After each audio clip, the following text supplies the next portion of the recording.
Good morning बच्चों। Good morning. मैं आप लोगों को बायोलॉजी पढ़ाऊंगी।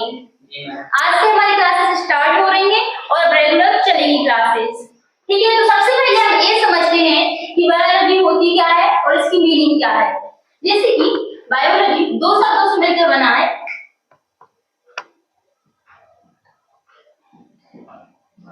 BIOS plus logos. एक ग्रीक भाषा के शब्द है, इसलिए थोड़े हमें यही लगते हैं कि हाँ थोड़े डिफरेंट होते हैं। अब जो बायोस होता है इसका मतलब क्या होता है? जीवन। जीवन अर्थात वे सभी जीव जंतु जो क्या है, या वो सभी चीजें जो जीवित हैं।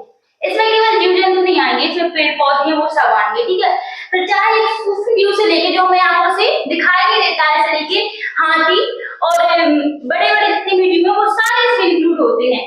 जब हमने बोला बायोस यानी जीवन, आप लोग नोट भी कर सकते हो। कौन सी भाषा के शब्द है? ग्रीक भाषा की।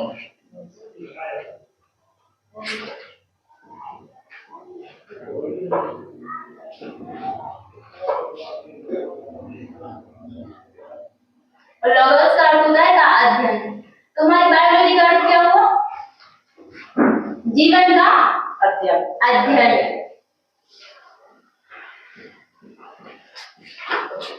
अर्थात उन सभी चीजों का अध्ययन जिनमें जीवन है। अब देखो बेसिकली हम जीवन को क्या समझते हैं कि हमें देखिए कोई चीज वो चल रही है, वो हिल रही है तो ही जीवन है। हम ये कभी नहीं मानेंगे कि यहाँ पे हजारों जीव ऐसे भी हैं जो हमें दिखाई नहीं दे रहे हैं, या हम एक सांस भी लेते हैं तो उसमें हजारों जीव हमारे अंदर जाते हैं और बाहर भी निकलते हैं। देखो जीवन जब शब्द तुम लोग सुनो तो इसको एक व्यापक टर्म में लेना, इसको शॉर्ट मत समझना जो सिर्फ हमारी आंखों से दिख रहा है यही जीवन है। सब बिल्कुल नहीं है। जीवन एक बहुत ही व्यापक कॉन्सेप्ट है। अगर आप इसमें अभी आगे पढ़ेंगे 11th की बायो में ही है हमारा जीवों का वर्गीकरण, जिसमें आप 5 जगत पढ़ेंगे। उनमें आपको समझ आएगा कि भगवान इतने सारे जीव जंतु होते हैं। हम तो सिर्फ यही समझते थे जो हमें दिखाई देते हैं, कुत्ता बिल्ली शेर, हम तो जानते नहीं थे कि इतने जीव भी होते हैं। इतना सबको क्लियर हो गया? अगर कोई पूछेगा कि बायोलॉजी क्या है तो आप लोग बता पाओगे अच्छे से? हाँ। अब हम सजीव देख लेते हैं। सजीव होते क्या है वास्तव में, हम किनको जीवन बोलेंगे। अगर मैं एक चीज सबसे ज्यादा कॉमन माना जाता है क्या? वृद्धि, जिनमें वृद्धि होता है, विकास होता है, हम उनको क्या बोलते हैं? बायोलॉजी बोलते हैं। या फिर गति का मान लेते हैं। नॉर्मली सामान्यतः अगर हम लोग गति समझते हैं, गति क्या है, तो हमें लगता है कि सजीवों में गति होती है, यही हम उनका सबसे मेन लक्षण मान लेते हैं कि जिनमें गति है वे सजीव हैं। लेकिन क्योंकि गति तो उन चीजों में हो सकती है जो सजीव नहीं है। जैसे पंखा है, तो क्या पंखे में गति होती है? होती है पंखे में गति, वो भी तो घूमता है। तो क्या हम इसको सजीव बोल देंगे? नहीं बोलेंगे ना। बिल्कुल ऐसे ही सजीव होता है तो एक पार्टिकुलर लक्षण की बेसिस पे हम उसको सजीव और निर्जीव में वर्गीकृत नहीं कर सकते। अगर हम उस लक्षणों को वैलिड मानते हैं कि इन्हीं के आधार पे सजीव और निर्जीव बनते हैं तो वो होते हैं प्रजनन। क्योंकि सिर्फ सजीवों में गुण होता है कि वो अपने के जैसे समान जीव उत्पन्न कर सकते हैं। कोई निर्जीव आप मुझे एक एग्जांपल दे दो जो अपने के जैसे जीव उत्पन्न कर पाए, नहीं कर सकता। ये गुण किसमें होता है? केवल सजीवों में होता है। तो हम एक गुण वैलिड मान सकते हैं कि हाँ सजीवों का ये लक्षण है। बाकी बहुत सारे लक्षण आप पढ़ोगे किसी टाइप की जिससे सजीव और निर्जीव का निर्धारण होता है। अब हम देखते हैं आपकी 11th क्लास का सिलेबस क्या है। तो 11th क्लास के सिलेबस में देखो बेसिक ही है, इतना टफ नहीं है 11th का। अगर आप 9th 10th का अच्छे से पढ़ा होगा तो आराम से कवर कर लोगे। ठीक है, और अगर नहीं भी पढ़ा होगा तो फिर भी हम लोग कवर कर लेंगे। मैं आपको बिल्कुल बेसिक से बताऊंगी। तो सबसे पहली यूनिट क्या है? किसी ने बुक खोली है? नहीं, अभी कहाँ पढ़ोगे आप लोग, है ना। 2-3 महीने बाद से पढ़ना स्टार्ट करोगे, जब 8 वर्ष के एग्जाम्स आ जाएंगे। फिर बोलोगे मैम अब तो सिलेबस ही कंप्लीट नहीं हो रहा। हमारी आज से रेगुलर क्लास स्टार्ट हो रही है तो सभी को प्रॉपर डेली क्लास करनी है। ठीक है, अभी से अब पहली यूनिट हम देखेंगे क्या है।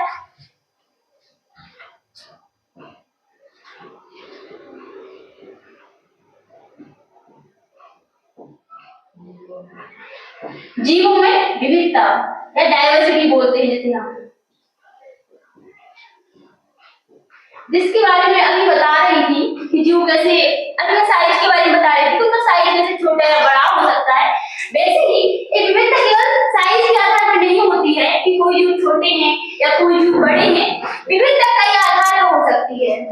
इस बार के अध्याय में हम सबसे पहले ये पढ़ेंगे, अध्याय की यूनिट है, इसमें 4 अध्याय होंगे, तो प्रॉपर हम सीक्वेंस वाइज पढ़ेंगे। तो इसमें सबसे पहले हम ये पढ़ेंगे विविधता क्यों जरूरी है।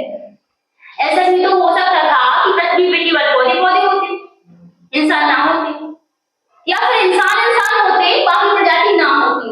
ऐसा क्यों होता है कि सारी प्रजातियां मिलजुल के साथ में रहती हैं और बहुत सारी प्रजातियां क्या होती है, मर भी जाती है, पूरी विलुप्त हो जाती है। सबसे ज्यादा फेमस सबको पता है डायनासोर, जो विलुप्त हो गए हैं। ऐसा क्या रीजन है कि डायनासोर विलुप्त हो जाते हैं, और कैसे किसी भी प्रजाति को, या हम मनुष्य ले लें तो हम लाखों सालों से जीवित हैं, तो कैसे हम अपने टाइम से अभी तक जीवित बचे हुए हैं।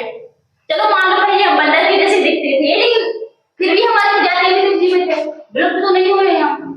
विकास हो गया है कि हम बंदर से मनुष्य जैसे दिखने लगे, लेकिन हमारी प्रजाति क्या है, जीवित है। तो कैसे विविधता ही मेन कारण बनती है कि हमारी प्रजाति अभी तक जीवित है। और सिर्फ एक प्रजाति से दूसरी प्रजाति में विविधता नहीं होती। मान लो मैं हूं और कोई एक पर्सन भी है, जैसे मैं ये हूं, कोई पर्सन भी है, तो हम दोनों में कितनी विविधता होती है। हमारी आंखों का कलर, बालों का कलर, हाइट या हेल्थ, या सारी चीजें क्या होती है, डिफरेंट होती है। कहीं इवन हम देखते हैं जुड़वा बच्चे भी क्या होते हैं, एक दूसरे से डिफरेंट होते हैं, जबकि वो क्या होते हैं, जुड़वा होते हैं। अगर वो दिखने में एक जैसे हैं, तो उनके काम, उनके सोचने का तरीका ये अलग होता है। तो इसीलिए हम ये सब विविधता कितनी इंपॉर्टेंट है। अगर कोई ऐसे लग रहा हो नॉर्मल की कुछ नहीं, विविधता होती है भाई, लेकिन अगर आप इसका इंपोर्टेंस पढ़ेंगे तब आपको समझ आएगा कि वास्तव में कितनी इंपोर्टेंस है, इसका कितना इंपोर्टेंस है। इसके बाद हम देखेंगे विविधता क्या है। अगर मान लो आपके पास ढेर सारी किताबें हैं और आपको किताबों को जमाना है, तो आप क्या करोगे, कुछ ना कुछ आप ऐसा तरीका निकालोगे कि चलो भाई इधर इधर हम साइंस की किताबें रख लेते हैं, इधर इधर हम आर्ट्स की किताबें रख लेते हैं, या हिंदी भाषा की इधर रख लेते हैं और इंग्लिश की इधर रख लेते हैं। क्योंकि अगर आप ढूंढोगे अपने रूम में तो फिर आपको पूरी बुक मिलनी भी तो चाहिए अच्छे से। तो ऐसे जो जीव होते हैं, अब हजारों लाखों प्रजातियां हैं, और अगर वैज्ञानिक हो या हमें किसी प्रजाति को पढ़ना है तो उसे हम कहां ढूंढते रहेंगे, तो हमें जरूरत किसकी पड़ती है, वर्गीकरण की। किसकी, वर्गीकरण की, या क्लासिफिकेशन जिसे हम बोलते हैं, हमें किसकी जरूरत पड़ती है, वर्गीकरण की। हाँ, तो इसके अंदर हमारा एक चैप्टर है जीवों का वर्गीकरण। अब वर्गीकरण ऐसा तो है नहीं कि किसी एक यहाँ श्रद्धा ने आके बोल दिया कि हमने जीवों को 3 भागों में बांटा है और यही डर है हमारा। अभी कोई मान लो आप में से ही कोई आ गया बोला मैं इस वर्गीकरण को नहीं मानता, होगा ना ऐसा।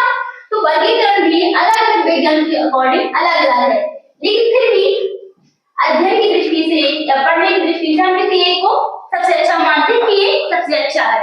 तो इसीलिए आप पहले पढ़ेंगे किस किसने वर्गीकरण दिया, फिर अभी हम कौन सा मानते हैं, फिर आप पढ़ेंगे 5 जगत वर्गीकरण जो कि सबसे अच्छा है। ये सबसे अच्छा बोले अभी सबसे ज्यादा मान्य है जो हम पढ़ेंगे। इसके बाद जीवों का वर्गीकरण हो गया, इसके बाद 5 जगत आएंगे, भी बता रही हूँ 5 टाइप का है जो हम पढ़ेंगे। उसमें हम पढ़ेंगे पादप जगत, हाँ पादप जगत और जंतु जगत। इसमें इतना ऐसा नहीं कि बहुत ज्यादा डीप है, या फिर इसमें सिर्फ ओवरव्यू है कि पादप जगत में क्या क्या चीजें आएंगी और जंतु जगत में क्या क्या चीजें आएंगी। पादप जगत, इसमें हम प्लांट्स के बारे में पढ़ेंगे। अब पादप जगत में क्या होता है, जैसे प्लांट हम बोलते तो हैं, लेकिन केवल इसमें प्लांट ही होते हैं। आप लोगों ने शैवाल पढ़ा है, शैवाल अगर डिटेल में नहीं पढ़ा है चलो मैं एग्जांपल से बताती हूँ। काई लग जाती है, जानते हो, ग्रीन होती है जहाँ रेगुलर पानी भरा रहता है, पानी भर जाता है, हाँ तो हम लोग बोलते हैं वहां फिसलना जा रहा है, यहाँ पे काई लगी हुई है, तो वही क्या है, एक शैवाल है। तो ऐसे ही नदी है, समुद्रों से, नदियों से आपने देखा होगा तालाबों में गिर गिर पूरी लेयर से जम जाती है। अब उस बड़े वाले पौधे की बात नहीं कर रही, जलकुंभी की बात नहीं कर रही, एक और ग्रीन ग्रीन लेयर होती है, बिल्कुल पतली चिपचिपी सी, अगर कभी हाथ से टच हो जाए तो, है ना, वो सब क्या होती है, शैवाल होती है। तो पादप जगत में हमें उन चीजों के बारे में पढ़ना होता है। सिंपल सी बात ये है कि जिन चीजों में क्लोरोप्लास्ट पाया जाता है, लास्ट क्या? हरित लवक। हरित लवक एक ऐसा लवक होता है जो कि पेड़ पौधों के जीवों को हरा कलर देता है, और वो जीव क्या कर पाते हैं? प्रकाश संश्लेषण कर पाते हैं। ये हम आगे डिटेल में पढ़ेंगे, अभी ये इतना समझ लो। और सब बातें जिसमें करेंगे पादप जगत में करेंगे। और ऐसा नहीं कि पादप और जंतु जगत दोनों ही होते हैं, इन दोनों से पहले भी तीन जगत होते हैं जिनके बारे में अध्ययन करेंगे। लेकिन ये क्या है हमारे लिए ज्यादा इंपॉर्टेंट है, या ये इंपॉर्टेंट टॉपिक है आपके सिलेबस के, ठीक है। इसके बाद अब हमने विविधता पढ़ लिया, वर्गीकरण, पादप जगत, जंतु जगत। अब दूसरा हम पढ़ेंगे जीवों की संरचना। संरचना कैसी होगी? हाँ, दिखते कैसे हैं? बिल्कुल। सबसे पहली बात तो जीवों की संरचना बनती ही कैसे है, किस चीज को हम संरचना बोलते हैं।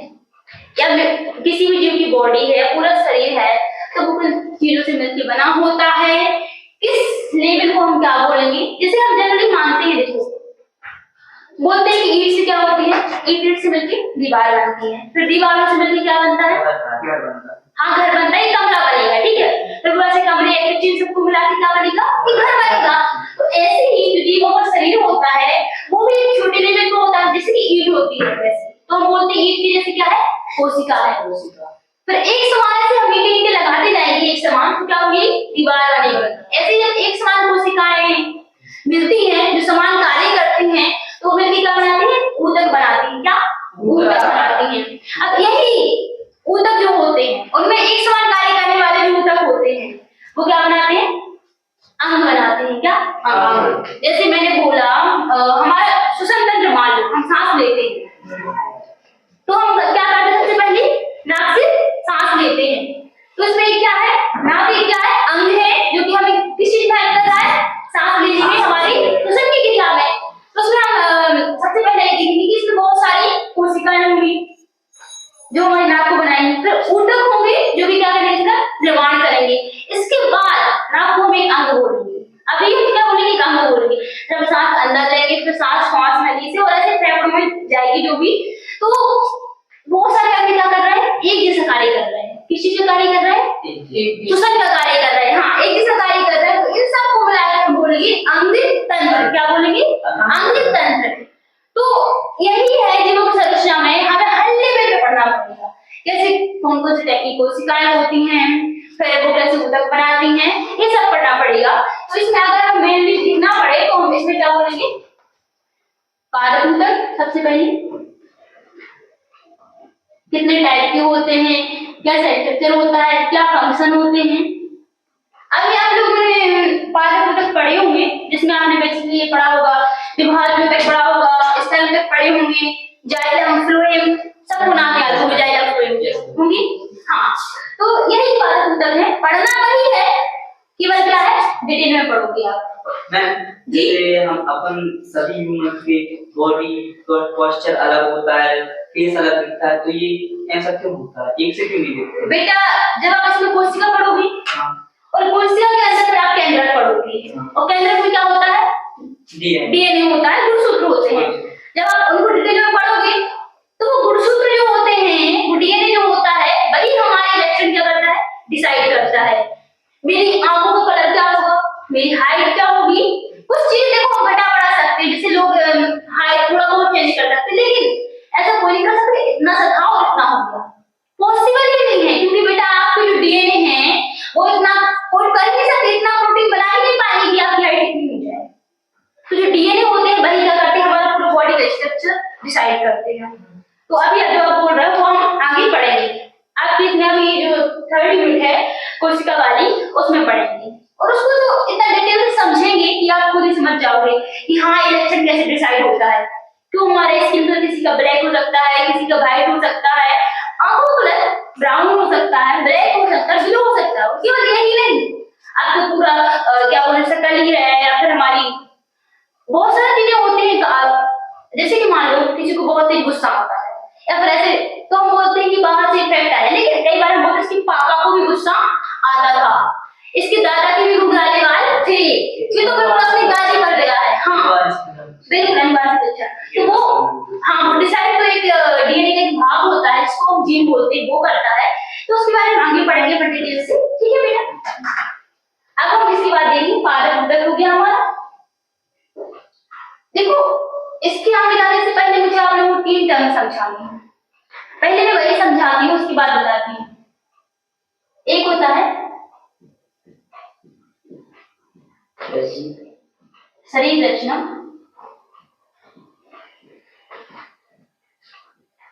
शरीर रचना विज्ञान,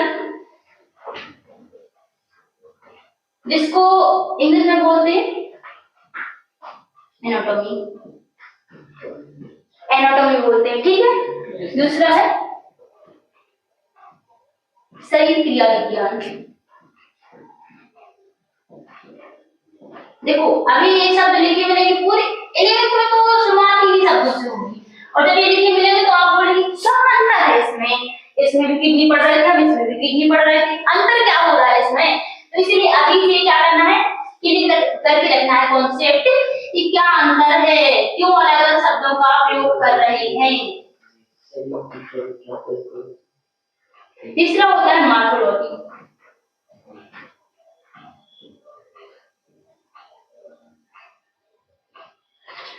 अब सबसे पहले पढ़ते हैं हम, मान लो आपने मुझे देखा तो आपने क्या देखा, बाहर से मेरी हेड, हाइट, मेरा चेहरा, ये सब देखा आपने। तो अगर हम किसी जीव को सबसे पहले देखेंगे तो हम उसके बाहरी लक्षणों को देखेंगे कि वो कैसा दिख रहा है, कैसा उसका शेप है, कैसा उसका कलर है। तो जो बाहरी लक्षणों को, सिर्फ बाहरी लक्षणों को हम उसके अंदर, आपको ये नहीं पता कि श्रद्धा मैम क्या पढ़ाती है, क्या जानती है, आपने सिर्फ मुझे देखा और आपने बाहर से डिसाइड किया श्रद्धा मैम का ऐसा ऐसा कलर है, उनकी इतनी हाइट है और वो ऐसे ऐसे चल रही थी, जो भी देखा आपने वो ऐसे ऐसे कपड़े पहने थे, ठीक है। तो ये सब क्या है, मॉर्फोलॉजी। जब हम मॉर्फोलॉजी को हिंदी में क्या कहते हैं? मॉर्फोलॉजी को हिंदी में कहते हैं, अब मुझे थोड़ा सा, तो वो क्या होती है, मॉर्फोलॉजी होती है। मॉर्फोलॉजी को हिंदी में हम क्या बोलते हैं, आकार। जैसे कि इसके नाम से देखो, बायोलॉजी एक चीज बहुत अच्छी है, इसका जो टर्म होता है इसी से इसका सारा अर्थ निकल आता है। अगर आपने इसको अच्छे से पढ़ लिया, आकार की क्या बता रहा है, आकार, क्योंकि हम बाहर से देख के डिसाइड करते हैं।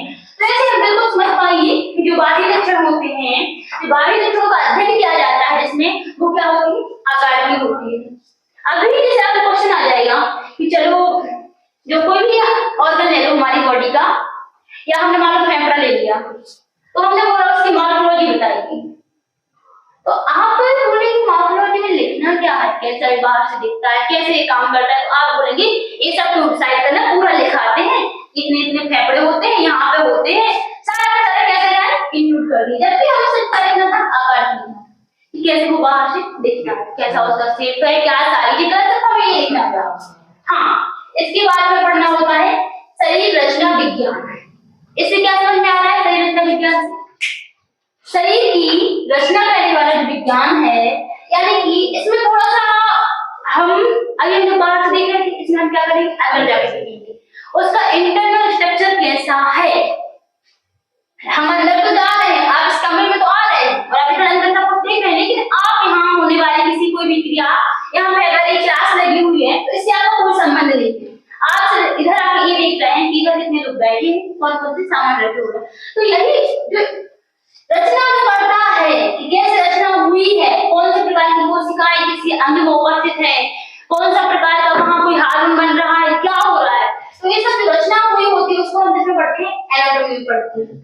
जैसे एग्जांपल से हम समझते हैं कि आपने ये बोला जो फेफड़े होते, फेफड़े, इनके अंदर जो छोटी छोटी कोशिकाएं होती है वो क्या होती है, पढ़ा है किसी ने, कोशिकाएं होती हैं। मैं पढ़ा तो है लेकिन इतना डिटेल में नहीं पढ़ा, रटा है ना तो भूल गया मैं। कोई बात नहीं, अब आप बहुत डिटेल्स में पढ़ेंगे तो भूलेंगे भी नहीं, ठीक है। ये सब हम आगे पढ़ेंगे, पर इससे अभी एग्जांपल के थ्रू में बता रही थी कोशिकाएं होती हैं। तो वो क्या करती हैं, कोशिकाएं फेफड़ों की रचना करती हैं, तो वो क्या आएगा, एनाटॉमी में। अब वो कोशिकाएं वास्तव में काम कैसे करती हैं, क्रिया, क्रिया मतलब काम। अब कोई पर्टिकुलर ऑर्गन है, कोई अंग है, वो काम कैसे करता है उसका, तो वो किसमें आएगा, फिजियोलॉजी में आएगा। इतना सबको क्लियर हो गया। अब अगर एक टर्म कहीं भी आ जाए तो कंफ्यूजन नहीं होगा, सबको होगा क्लियर। अब हम आगे देखते हैं, जो पढ़ रहे थे पादप ऊतक, ठीक है। अब आप टिश्यू पढ़ लोगे, अगर आप ऊतक पढ़ लोगे तो इसके बाद आप क्या पढ़ोगे, उसकी रचना। तो इधर आपको आ जाती है एनाटॉमी, क्या आ जाती है, पादपों की, पादप रचना विज्ञान।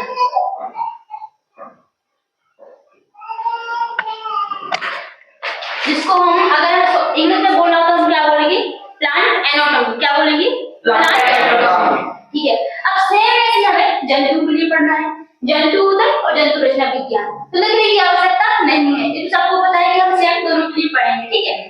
इसके बाद हमारा जो थर्ड यूनिट है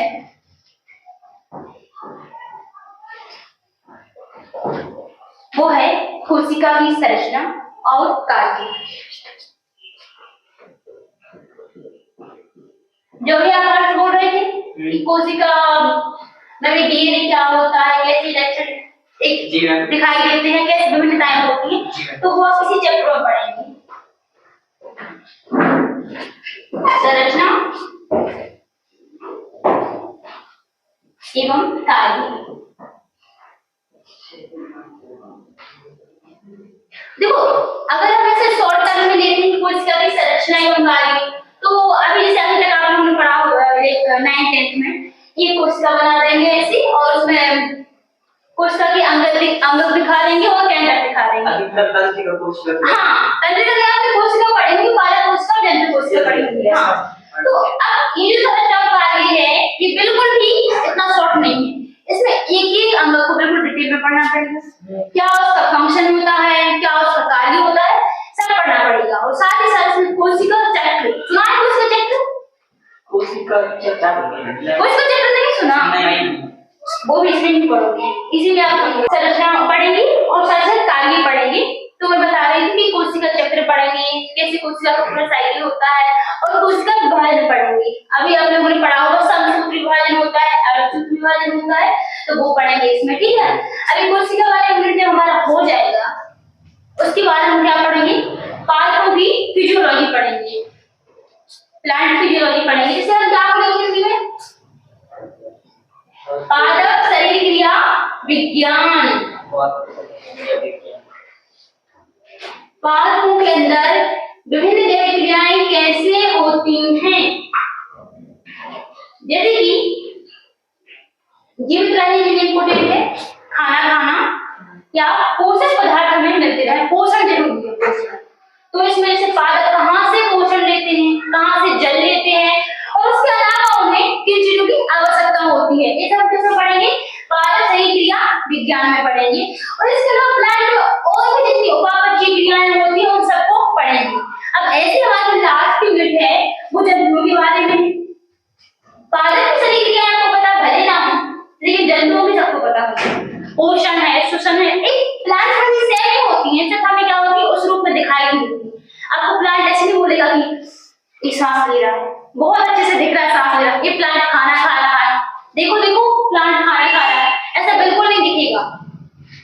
लेकिन सारी क्रिया प्लांट में भी सेम क्या होती है? होती है। असल क्या होता है? ऑब्जर्व करनी होती है कैसे हो रही है, तो वो थोड़ा सा ऐसा लगता है कि ये भी होता है मैम, प्लांट सांस लेते हैं मैम, हमें तो नहीं लगता था कहाँ से लेते हैं, उनके पास तो नाक भी नहीं होती है, तो थोड़ा सा हमें कंफ्यूजन लगता है कि हाँ कैसे हो रहा है। लेकिन जब आप एक बार समझ लोगे, फिर आप किसी प्लांट को देखोगे ना तो उसी नजर से देखोगे कि ये जीवित है, ये सांस ले रहा है, ये भोजन कर रहा है, उस नजर से देखोगे आप। ठीक है। इसके बाद हमारी फिफ्थ यूनिट जो है वो है जंतु शरीर क्रिया विज्ञान।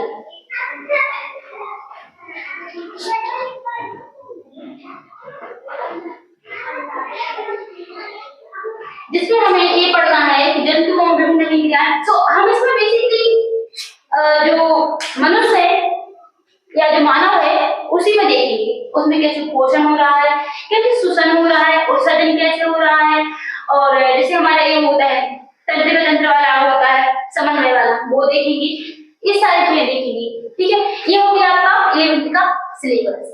अब हम वापस एक बार इधर देख लेते हैं, बायोलॉजी में वापस आते हैं हम। ये आपका 11th का सिलेबस है, लेकिन इसमें बायोलॉजी जैसे क्या होती है ये थोड़ा सा मैं और बता देती हूँ। तो सबसे पहले हम इसकी परिभाषा देखें। जैसे मैंने आपको बताया कि दो शब्दों से मिलकर बना है, बायोस जिसका अर्थ होता है जीवन, और लोगस जिसका अर्थ होता है का अध्ययन, जीवन का अध्ययन।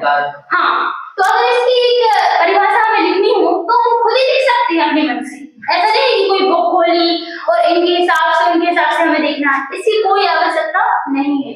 हम खुद अपनी एक छोटी सी परिभाषा बना सकते हैं। परिभाषा में क्या सबसे पहले क्या रहती है? विज्ञान की वह शाखा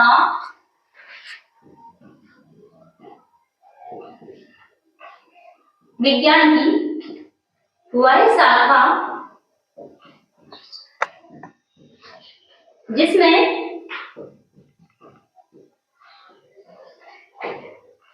समस्त जीवों का, हाँ, जीवित जीवों व उनसे संबंधित क्रियाओं का। अक्सर विज्ञान में आप ये तो नहीं पढ़ोगे ना कि जीवस होते कैसे, उनसे जो क्रियाएं संबंधित हैं, कैसे वो हमारे दिमाग में इफेक्ट डालते हैं, कैसे वो एक दूसरे से जुड़े हुए, वो भी पढ़ोगे आप। तो उनसे संबंधित क्रियाओं का अध्ययन किया जाता है। सब लोग नोट कर लेंगे।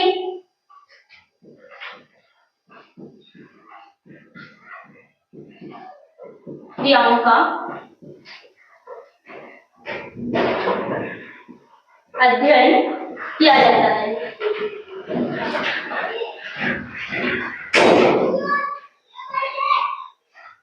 ये सबको समझ आ गया है? हाँ।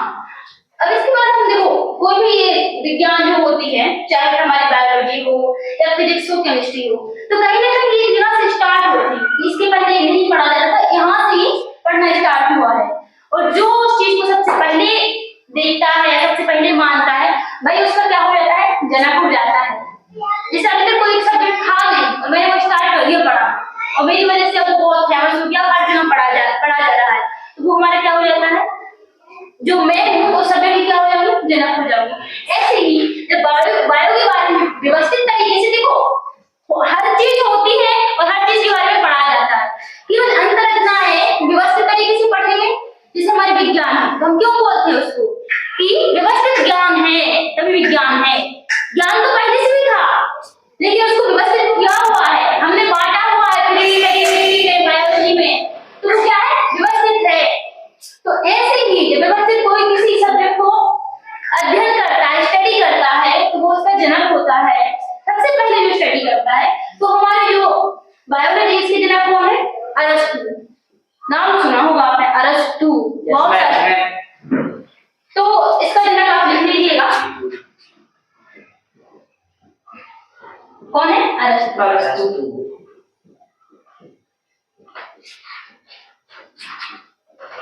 ये सब कर लीजिए, ये वाला पार्ट मिटा दो। Yes ma'am.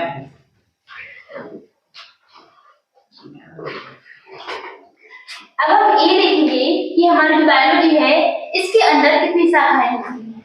देखो, कोई भी सब्जेक्ट होता है, अगर हम बहुत डीपली जाएं तो इसमें बहुत सारी चीजें हो सकती हैं, लेकिन मुख्यतः हम वही चीजें मानते हैं क्लियर और स्पष्ट होती हैं। जैसे हमारी जो बायो है, इसकी दो प्रमुख शाखाएं हैं, जंतु विज्ञान और पादप विज्ञान। पहला क्या है? जंतु विज्ञान, पादप विज्ञान। हाँ, नाम से क्या आपको समझ में आ रहा है कि जंतु विज्ञान में क्या होता होगा और पादप विज्ञान में क्या होता होगा? जंतु विज्ञान जंतुओं का। हाँ, बिल्कुल, वेरी गुड। अब जितना आसानी से बोल दिया कि जंतु विज्ञान जंतुओं का अध्ययन और पादप विज्ञान में पादपों का अध्ययन होता है, उतना आसान तो बेटा इनको क्लासिफाई करना नहीं होता कि कौन से जंतु हैं, कौन सी पादप हैं। अगर मैं अभी एक जीव का नाम बता दूंगी तो आप थक जाओगे, लेकिन नहीं बता पाओगे उसको हम जंतु मानेंगे या पादप मानेंगे। इवन कुछ जीव तो ऐसे हैं जिनको आज तक विज्ञान भी क्लासिफाई नहीं कर पाई है, जैसे युगली का पढ़ा होगा, उसमें पादप के भी लक्षण होते हैं और जंतु के भी लक्षण होते हैं, तो ना तो हम उसको पादप मानते हैं ना जंतु मानते हैं।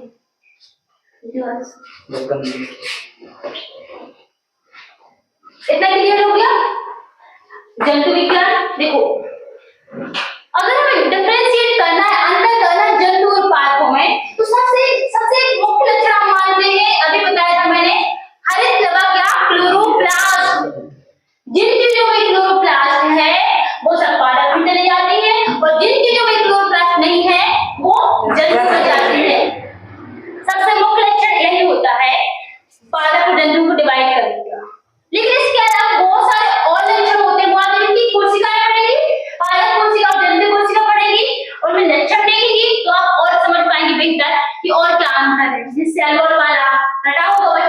है। पारक कोशिका में कोशिका भित्ति पाई जाती है, जबकि कोशिका में कोशिका भित्ति नहीं पाई जाती। लेकिन कभी सोचने का ट्राई नहीं किया कि क्यों नहीं पाई जाती। ऐसा क्या कारण? हाँ, ऐसा क्या कारण है, क्यों जंतुओं को कोशिका भित्ति की आवश्यकता नहीं होती? कभी नहीं सोचा होगा, क्योंकि जल्दी आग लगा है ना, जल्दी जो चीज आसानी से रटी ना जाए वही बस पढ़ते हैं, बाकी जो रट जाए वो तो आप लोग रट ही लेते हो। लेकिन इधर हर चीज का रीजन पूछा जाएगा, ऐसा क्यों होता है, और हर चीज का रीजन समझाया भी जाएगा। ठीक है, अब हम देखते हैं जंतु विज्ञान की तरफ। तो वो सेम अरस्तु ही है। कौन है? अरस्तु ही है। पारक विज्ञान की आप लिख लीजिएगा, थियोफ्रेस्टस।